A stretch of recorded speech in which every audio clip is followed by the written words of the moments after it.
according to Fox Bet. So, Skip, how much pressure is on Lamar this Sunday? A whole lot.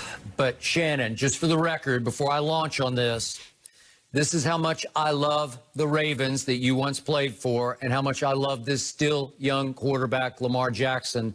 Okay. I picked them before the year started to win it all. But this is a big game for Lamar, in large part because he hasn't played great in big games.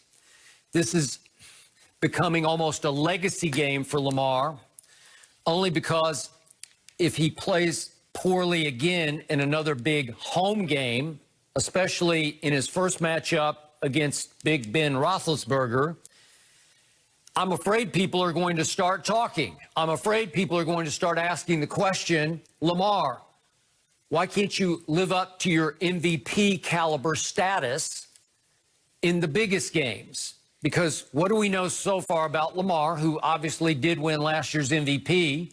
Well, he's played 2 home playoff games. He's pretty much stunk in both of them. The first one you give him a pass for. This is his first year starting as a rookie.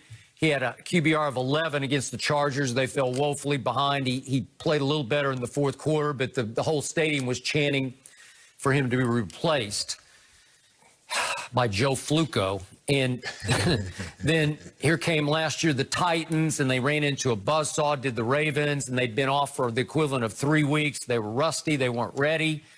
But Lamar had a long, bad game, got sacked 4 times, turned it over 3 times. It was pretty ugly. And I don't know if people have gathered this yet, but he's faced Patrick Mahomes now. Lamar has 3 times, and he's lost all 3. And the biggest stage of those games was on a Monday night earlier this year. And they pretty much, the Ravens got run off their home field by the Kansas City Chiefs. And Lamar had a QBR of 40 in that game, but it's not very good. It's below average. His QBRs against Mahomes have averaged 57, which is just barely above average. So, Shannon, here come the Steelers. They lead the league in sacks. They're number 1 in fewest yards allowed on defense. And meanwhile, the Baltimore defense is ranked number 1 in fewest points allowed. So you have 2 really good defenses, really good. You have an arch rivalry, as you know better than anyone. Yeah. And Lamar, you're going to have to make some plays because Ben's got 3 receivers, really 4, and this Chase Claypool's turning into a star for him. Obviously, Juju Smith-Schuster, James Washington. They got firepower. Big Ben will turn it over, but Lamar is just, their passing game is struggling so much they've fallen to 31st in passing yard. 31st? Yeah. And it got so bad this week, Shannon, as you well know, they had to reach for a blast from the past. Our man Des Bryant is now on the practice squad just in case they can get him ready and need to elevate him to give them some semblance of firepower in their receiving core. So, boy, it's another tough spot. We just talked about Tua being in one, but Lamar better rise and shine. He's going to have to make some plays, legs, arm, however he makes them, to win this game, or people are going to talk. Skip, you're right. And the thing is about people asking the questions whether or not Lamar can win the big games. As long as Lamar doesn't start to ask those questions of himself, can he win the big game, he'll be just fine. Skip, if you remember the first time that he faced Mahomes, they actually should have won the game. Yeah, Mahomes had to complete a 4th and 10, and he threw it 30, 40 yards down the field to Tyreek on 4th and 10, and he completed a touchdown on 4th and 3. So it took 2 4th downs in order for Mahomes to win. That was really the only game that he should have beaten Mahomes. But you're absolutely right. And the thing is that Lamar is going to have to win this game by throwing the football, Skip. And teams are what they're doing, what we're starting to see, Skip, is that, we are not going to let you run, Lamar. And he's going to get some yardage. But in order to be successful long-term and to win games like this, he's going to have to throw it. Yep. And the Steelers do an unbelievable job of stopping the run. Now, we saw what they did against Derrick Henry. It's a little different with the quarterback, and they have 3 running backs. Dobbins, they have Ingram. Yep. They have the other, I forget the other guy's name, that can run the football. But Lamar is averaging like 180 yards passing. And as you mentioned, they had to reach out to get Dez to bring him on the practice squad. That's not enough. You don't win championships in the 2000s throwing for 180 yards a game. The game is set up for you to pass it. Now, he offers a very unique dynamic because of his legs are so dynamic, Skip. But what we've seen is that when teams take that away, can he throw you to victory? And that's what the Steelers are going to, I believe, force him to do. If it's me and I see a guy that's mobile, I'm going to blitz him. Because, Skip, I need him to make decisions quick.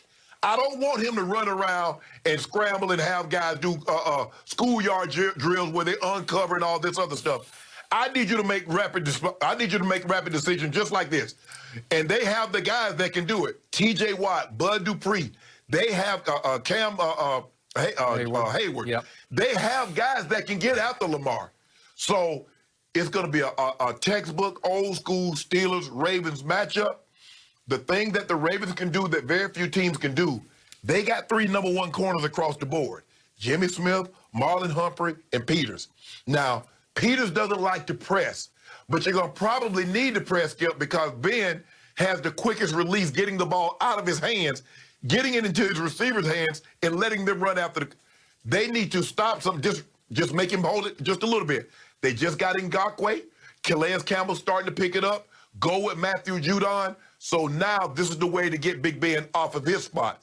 So I'm expecting a classic Ravens-Steelers matchup, but I took the Ravens in this matchup. Likewise, I did. Now back to Lamar. Shannon, as we've discussed with Cam Newton, 2015, you don't win an MVP in the National Football League by accident. You can't fluke your way into it. The season's too long. It's too hard.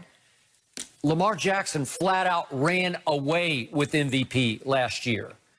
And I'm not writing him off. I want to be clear about this. I'm not jumping off the bandwagon.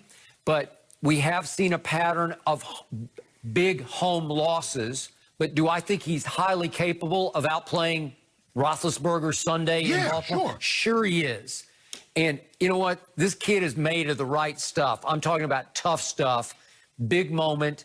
I believe he will rise and shine in this game, but it's time, and the clock is ticking. So I do think there's a whole lot of heat on him, and I think he'll deal with it. Skip, I don't know if people remember this. He led the league in touchdown passes last year. In a league with Aaron Rodgers, Tom Brady, Patrick Mahomes, Russell Wilson, he threw more touchdown passes than all of those. So as you said, it's not an accident. If you have that level of consistency over entire season, Skip, we've seen guys have a good month. We've seen guys have a good 2 to 3 games. This dude was unbelievable, and you factor in 1,200 rush yards. Yeah, he deserved that award. But in order for him, he's going to have to get better. He's going to have to take the next step like Russ did. Russ relied on his leg in a running game. He did. Russ progressively got better and better. And this is where I give the kid Kyler. I believe he's ahead of Lamar throwing the football. And that's why, Skip, when these general managers that were polled, if you had to build a team with someone 25 years of age or younger, you would take Kyler because of his ability to throw the football.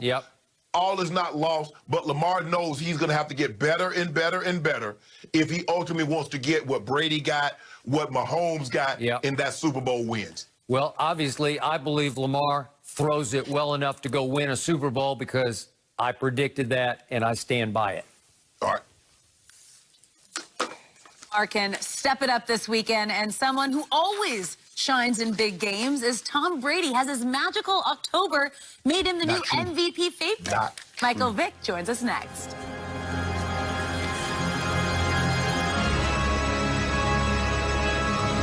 Hey, Terry.